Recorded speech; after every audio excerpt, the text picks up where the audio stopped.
श्री शिवाय नमस्तुभ्यम महाराज। आप सभी लोग जानते हैं कि शारदीय नवरात्रि में कुछ माताएं बहनें अपने ही घर में रहकर माता रानी के 9 दिन आराधना करती हैं और अपने ही घर में कलश स्थापना भी करती है। इस अद्भुत जानकारी में हम आपको बताएंगे कि आपको अपने घर में शारदीय नवरात्रि में कलश स्थापना कैसे करना है, वह भी सही तरीके से। देखिए महाराज, इस बार शारदीय नवरात्रि 22 सितंबर 2025 से शुरू हो रही है और 1 अक्टूबर 2025 के दिन तक चलने वाली है।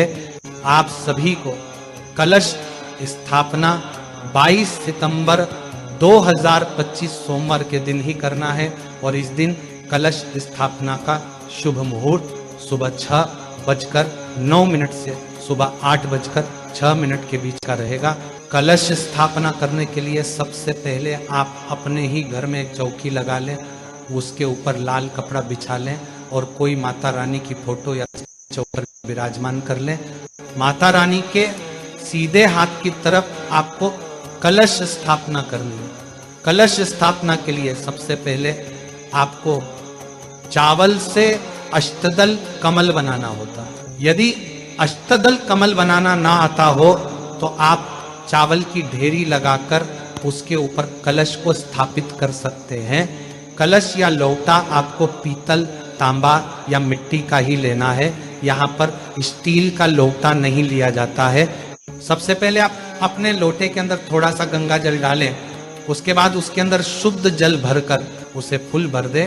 अब आप इस कलश को सबसे पहले कलावा बांधे और इसके ऊपर एक स्वास्तिक भी बना दें और इस लोटे के अंदर अब आप रोली डालें, एक हल्दी की गांठ डालें, एक दूर्वा डालें और आम के 9 पत्ते लेकर कलश के ऊपर सजा दें।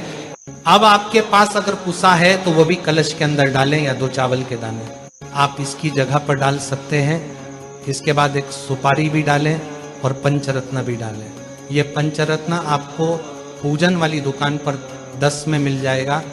अभी 1 रुपए का सिक्का भी डाल दें और एक कटोरी लेकर उसमें गेहूं या चावल भरकर उस कटोरी को इस कलश के ऊपर रख दें।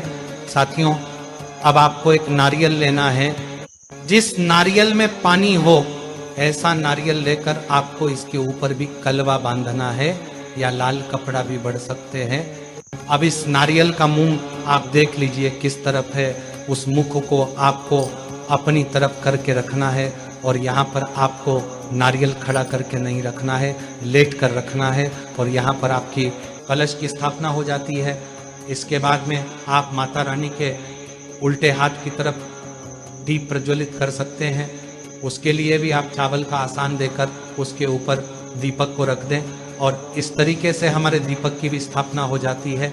अब जो भी लोग नवरात्रि के 9 दिन व्रत रखते हो चाहे ना रखते हो, आप इस तरीके से माता की स्थापना करके रोज उनकी सुबह शाम पूजन कर सकते हैं और माता का आशीर्वाद प्राप्त कर सकते हैं। देखिए महाराज, अब हम आशा करते हैं कि आपको कलश स्थापना की सरल विधि मालूम पड़ गई होगी। अभी भी अगर आपके मन में कोई प्रश्न है तो वह आप हमसे कमेंट करके पूछ सकते हैं। आप हमारी ये वीडियो कहाँ से देख रहे हैं जरूर बताएं। श्री शिवाय नमस्तुभ्यम महाराज।